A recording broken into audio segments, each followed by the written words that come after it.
Hey, welcome to Financial Revelations. This is going to look like a strange background because it's not ordinary for me, but I am at home today broadcasting from the lake level of my house. Just off to my left hand side here, out the window, is the frozen tundra of Lake Erie.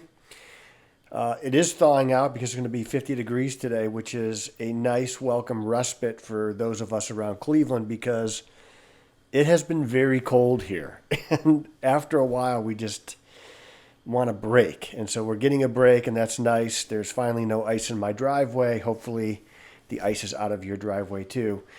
Remember, you can always email me questions at Joshua.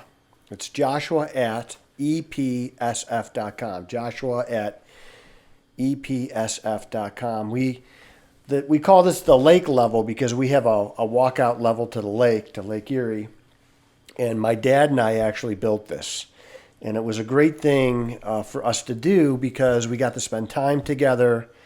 And I got to do a lot of work with my dad, framing out the level, drywalling it, mudding and taping, painting it, running electric and plumbing and all that stuff. My dad is the kind of guy who could fix anything and everything. He owned a hardware store for a while, family store. And so I have a lot of those skills. I don't have as many skills as my dad does, but I have a lot of those skills that he was able to teach me, and I was fortunate enough to learn from him. And so if you get an opportunity to do that with your mom or your dad or something like that, or maybe you are the mom or dad and you have an opportunity to do it with your children, I tell you, do not waste that opportunity. It's a great thing to do. I love doing it. I do it all over again if I have the opportunity. So hopefully I won't have the opportunity. It was a lot of work. So here we are on the lake level. We got the fireplace going. And one of the things I wanted to do, a couple things I wanted to answer a question from a listener, a watcher. And then I want to talk a little bit about the markets because things are changing somewhat. The question was, I always have espoused keeping cash in accounts. And now I look at accounts. When I look at an account, I look at percentages. So if somebody says, well, I own this much Microsoft, is it too much? Or whatever the stock is or whatever the investment is, I don't look at what the value of that is necessarily. I look at it in terms of the percentage it represents in the portfolio. And that's a much better tell as to if it's an overweighted position or an underweighted position.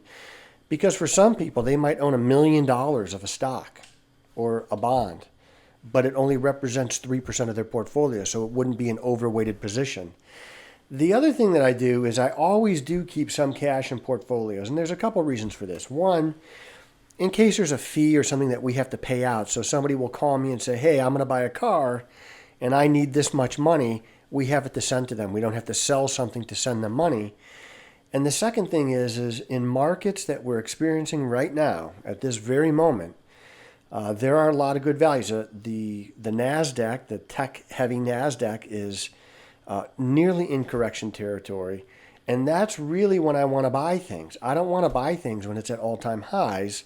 I want to buy things when it's down 7 to 10% and people are running for the exits. And I can look at something and say, wow, that is a much better value today than it was just a week ago. That's starting to pique my interest. So I have a saying that I use it. I want the best companies on the worst possible news. The best companies on the worst possible news. And we have done this over time. And so when you look at a company, I'll use one as an example, Boeing. Just a week ago, I think it was just a little bit less than a week ago, they had an engine failure on a 777, a Boeing 777. And plenty of video out, of pieces falling to the ground and the engine on fire. The plane landed safely and everybody was okay. I'm sure they were frightened, to say the least. However, I think Boeing is probably a $500 stock. It just happens to be trading at about $220 at the time of this taping. So that is a company that I could really be interested in because they are going to sell the 737 MAXs. That problem is fixed. What we're really waiting for now is air travel to return to pre-pandemic levels, which I think is going to happen. I think it's going to happen way sooner than what we think. And so you have to be in before the good news comes out. And that would include things like airlines, hotels, car rental places, maybe even cruise lines. Now, I've never been a big cruise fan. I think they're just too tight anyway. I like to get out, rent a car, drive around, whatever. Some people really love cruises. Obviously it's a huge industry. So you have to be in now, though, not in 6 months when they're saying, "See, I told you demand would come back," because the market is going to buy into that way early. You're going to miss those things. So early on in the pandemic, as we were watching air travel drop to virtually zero, there was one day where TSA cleared in the entire system, every airport that our TSA handles, 68,000 people. You think, wow, 68,000 people, that's all that flew in the entire United States, the U.S. Virgin Islands, every territory. We actually have a TSA checkpoint in Toronto. So there are a lot of places that you think, wow, 68,000 people, probably that's an average hour or two in Newark or Dulles or Atlanta, 68,000 people. So when that air travel comes back, things like United, Southwest, American Airlines, which happens to be one of my favorites, those are going to do very well. You have to be in now. And so the best companies on the worst news possible. And the way you do that is you always have some cash ready. So I don't want to sell something and have to buy something necessarily. I want to buy something when I want to buy it. And when things are really high, when things are really high, that's when you want to take a little off. So those are things that we've done. That's how we handle cash in a portfolio. Now, how much cash should be in a portfolio? Depending on how much you're asking me for cash, it could be 10% in cash. For athletes and entertainers, it's much higher. They tend to budget off of their cash account. And so I need to be able to send an NFL player cash on a monthly basis. His budget is coming out of that account, most likely. And so they will, towards the end of the season, they have a lot of cash in there because, believe it or not, NFL players, they don't get paid in the offseason. Nope, no paychecks coming in. So I'm the paycheck, so they got to have a lot of cash. But for what I call normal people, like you and I, we're going to have a little bit less. We're going to have a lot less cash, actually. So they might have, an NFL player might have 30% in cash at the end of the season. We're going to be in between 5 and 10% at any given time. So that's how I handle the cash position. Now, as for the market, one of the things that's going on in the market right now is interest rates are rising. And as interest rates rise, it makes those high-flying trades like Palantir and Amazon, Apple, it makes them far more expensive because a lot of those smaller companies, not necessarily Amazon and Apple, but Palantir and other people, they leverage a lot of their money. So they're borrowing a lot of their money, and their borrowing costs are going up. By the way, you may see from time to time the zoo around me. I have a couple of dogs, and we have a cat too, so I don't know if they'll be in the shop, but the best dogs ever. The best dogs ever. I'm sure you have great dogs, but they're not these dogs. And the cat, well, the cat's kind of the boss. So, great cat, though. So these high-flying trades, is it the cat? The cat. The cat loves the fireplace. So these high-flying trades get more expensive. And so their values tend to come off a little bit, and people start going into some of the more traditional companies like Boeing, like Home Depot, Verizon, Allstate, some of those. CVS is another big name that people are trading into right now.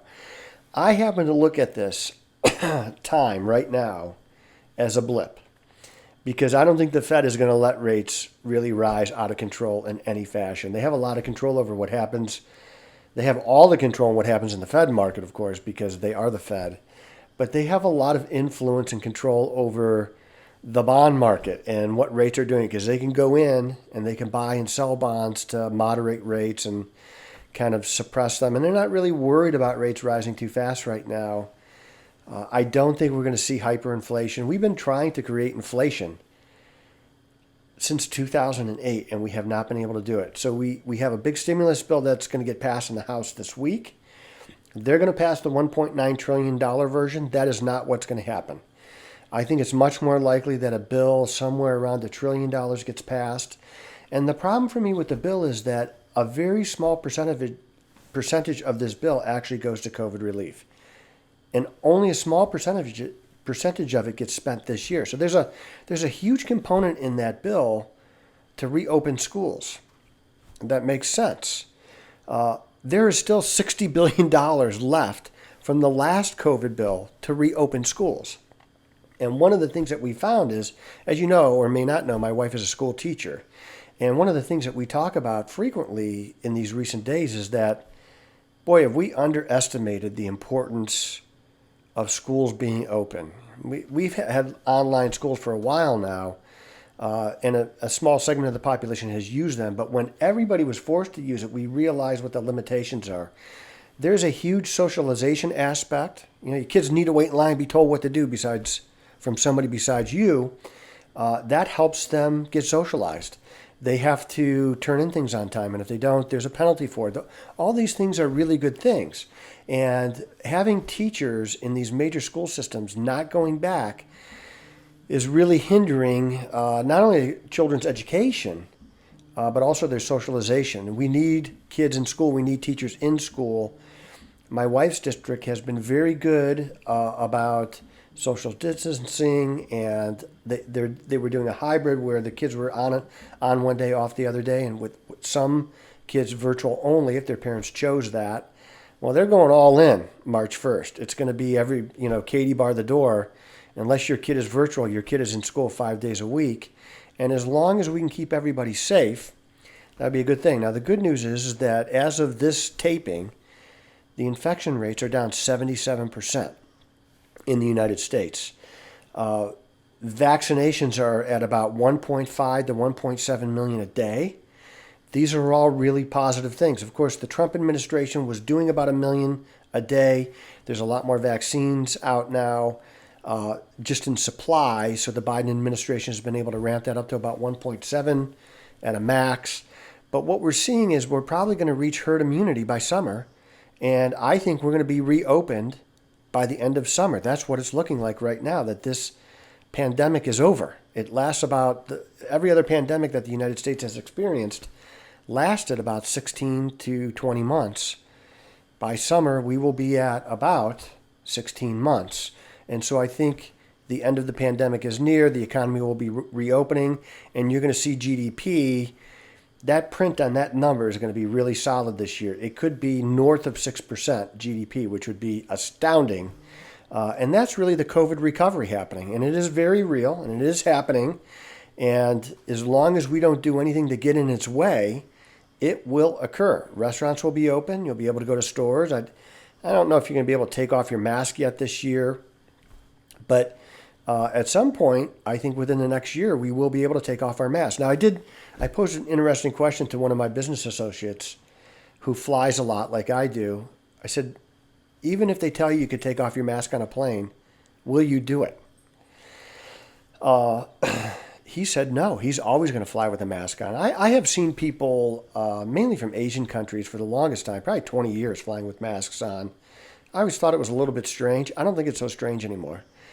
Planes are not generally the cleanest places, although right now they're probably the cleanest they've ever been and ever will be.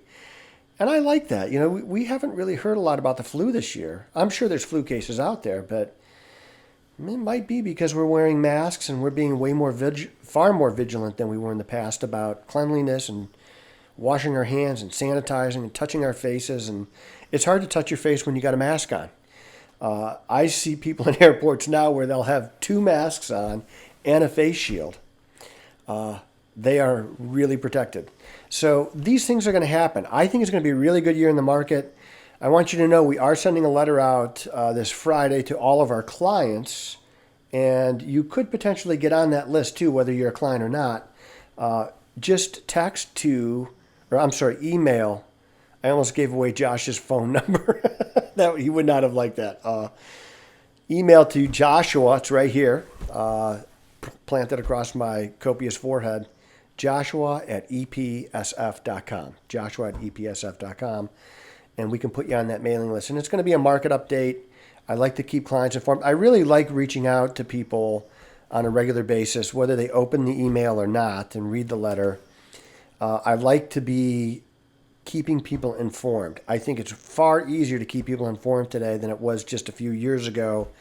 And so we want to reach out to people via this podcast, via letters. And of course, you can always call me. And our office number is 440-934-2195 or 1-800 number, which is 800-344-2574. I think that's it. Try it. Tell me what you get. Thanks for listening and watching. Feel free to forward this to all of your friends and acquaintances. I promise they will not take you off their Christmas card list for it. And look forward to talking to you guys again soon. Financial Revelations, you can get us on all the popular podcast places today. And we'll be back in front of you next week again. Thanks, guys. Have a great day.